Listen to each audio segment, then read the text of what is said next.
ഉത്തരേന്ത്യയിൽ അതിൻ്റെ ഒരു സ്റ്റെപ്പും കൂടി അപ്പുറത്ത് വേറൊരു ഒരു അറ്റ്മോസ്ഫിയർ വരുന്നത്. അതായത് കിണർ മാത്രമല്ല, കിണറിൽ നിന്ന് വെള്ളം തൊട്ടിയിൽ കളക്ട് ചെയ്ത് വെച്ച്, അതായത് കെട്ടിക്കിടക്കുന്ന ഒരു വെള്ളം, അതിൽ നിന്നാണ് വെള്ളം കുടത്തിൽ ഗ്രാമീണ സ്ത്രീകൾ കൊണ്ടുപോവുക.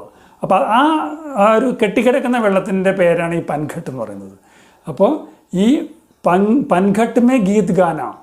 അപ്പോൾ നമ്മുടെ അവിടുത്തെ ഈ പറഞ്ഞ മാതിരി നാട്ടുവർത്താനം പറച്ചിൽ മാത്രമല്ല, അവിടെ ഒരു പാട്ട് പാടൽ കൂടി ഉണ്ട് എന്നാണ് അനുമാനിക്കേണ്ടത്. അതൊരു പഴയ ഗ്രാമീണ രീതിയായിരിക്കും ഈ പൻഘട്ടിൽ വന്നു കഴിഞ്ഞാൽ സ്ത്രീകളൊക്കെ പാട്ട് പാടുക എന്നുള്ളത്. അപ്പോൾ ഇവിടെ ഉദ്ദേശിക്കുന്നത് അത് നമ്മളൊന്ന് ആലോചിച്ചാലേ മനസ്സിലാവുള്ളൂ. അതായത് പൻഘട്ടുമേ നീ എന്ന് പാട്ട് പാടും. അതായത് ഇവൻ കല്യാണം കഴിച്ച് അവൻ്റെ ഗ്രാമത്തിലേക്ക് കൊണ്ടുവന്നതിന് ശേഷം പതിവുമാതിരി വെള്ളം കളക്ട് ചെയ്യാനൊക്കെ മറ്റേ വീട്ടിലേക്കുള്ള വെള്ളം കളക്ട് ചെയ്യാൻ വേണ്ടി പോകും.